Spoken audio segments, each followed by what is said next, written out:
Ininspeksyon din ni Pangulong Ferdinand R. Marcos Jr. ang isang ospital sa Sarangani na nagtamo rin ng pinsala mula sa magnitude 7.8 na lindol. Dito ay pinangunahan ng Pangulo ang pag-turnover ng patient transport vehicles sa probinsya. Si Shahana Duerme Mangasar ng PIA Soxargen sa sentro ng balita. Yes, Trixie, nasa ligtas na sitwasyon na ngayon ang mga pasyente sa Sarangani Provincial Hospital matapos ang magnitude 7.8 na lindol.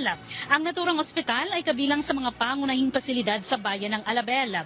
Ayon kay Dr. Eileen Brion, Chief of Hospital ng Sarangani Provincial Hospital, nasa 126 na pasyente ang nakakonfine sa ospital nang tumama ang lindol. Agad naman umanong nailikas sa ligtas na lugar ang mga ito.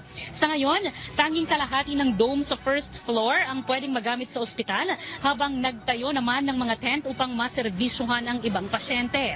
Binisita naman ni Pangulong Ferdinand Marcos Jr. ngayong araw ang ospital upang kumustahin at personal na suriin ang pasilidad.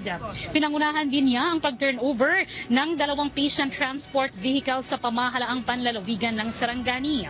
Samantala, sinabi ni PCSO General Manager Melquiades Robles na maliban sa Sarangani, ilang lalawigan pa ang mabibigyan ng patient transport vehicle. Kabilang sa mga makatatanggap ang South Cotabato, Sultan Kudarat, Davao del Sur, Davao Occidental, Davao del Norte at Cotabato Province.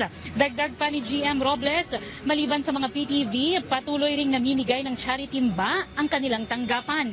Nakahanda din ang PCSO na maghatid ng medical assistance sa mga apektadong individual.